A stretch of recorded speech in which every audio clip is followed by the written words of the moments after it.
Vazhdojmë me materialin e radhës për mbrëmjen e sonte. Ne të gjithë e dimë se nëse kur gjo nuk kemi këngë videoklipe sa të duash. Por kësaj radhe kam fjalën për disa këngë të tjera, të cilat edhe përkundër viteve që kanë kaluar, ato ende vazhdojnë të dëgjohen e biles edhe të këndohen e të ripërpunohen. Në vazhdim e ndjekim një material të përgatitur nga kolegu ynë Artan Tilaku, e cilat janë ato këngë të cilat i mbjetuan dekadave, e kuptojmë vetëm pas pak.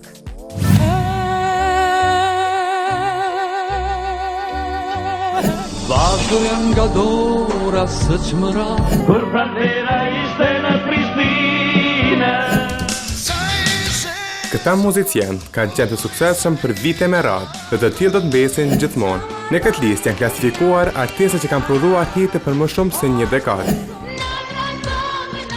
Emërimi fillon fuqishëm me një nga artistët më potente në histori. Në vitin 1966 u lançua krijimi i Rexho Molliçit me tekst e Rifat Kukaj, por që magjin mori nga zëri i Nexhmije Pagarushës. Pavarësisht që u përpunua nga shumë këngëtar, verzioni origjinal mbetet perlë e diskografisë shqiptare për afro 5 dekada.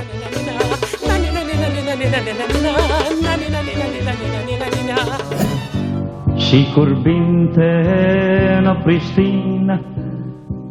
50 vite në skenë numëron edhe këngëtari Sabri Fejzullahu, qindra këngë të publikuara duke sjellur hit pas hiti.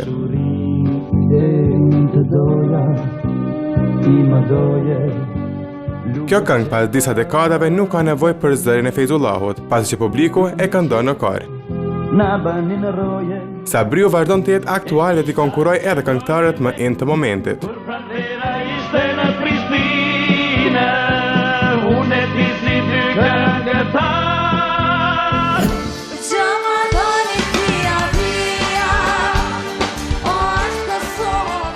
Dhjetë vite më pak në skenë, për jo më pak të suksesshme, i numëron edhe Shkurte Feza.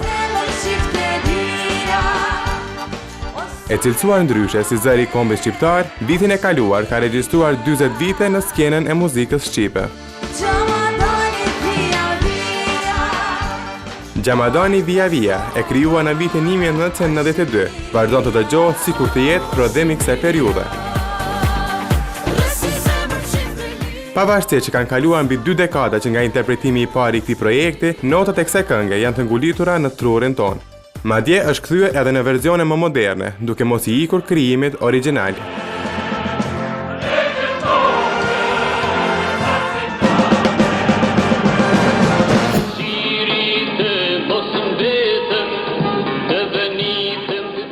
Para 37 viteve, diskografisë shqiptare i bashkangjitet edhe zëri i Ilie Shaqirit, që nga vitin 1978, këngëtari ka publikuar këngë të cilat i kanë qëndruar kohës.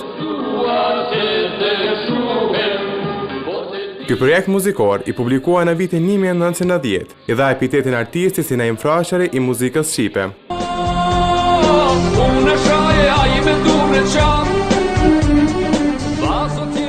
Ndërsa Poçari përloti shumë shqiptarë që ishin asimiluar në një kom tjetër.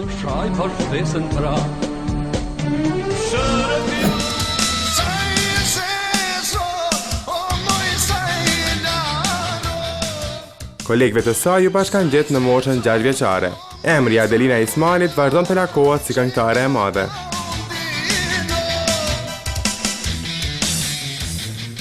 Tre dekada në skenë nuk janë të mjaftueshme për të. Madje, tani ajo ka prioritetet të tjera. Shumë këngë u gdhendën në arkivin e melodisë shqipe. Por një është ajo që na solli Adelina krejtësisht ndryshe për ta regjistruar si të tillë në kujtesën tonë.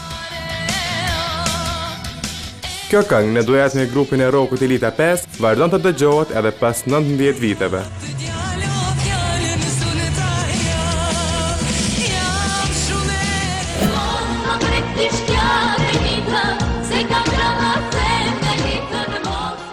Avritet pafajësia, një tekst që pasqyronte gjendjen e asaj kohe në Kosovë.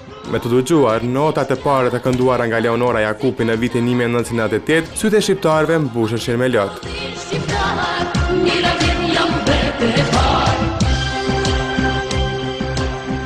Kjo këngë mbetet ikone këngëtarës, por që tashmë pas 20 viteve në skenë, repertorit të saj janë shtuar shumë singla e albume. Shumica për të lartë përmendurve kanë karrierë ca dy fishi i viteve tona. Besoj se u pëlqeu lista që kemi përzgjedhur. E me qëra fjala, cili është artisti juaj preferuar ndër vite.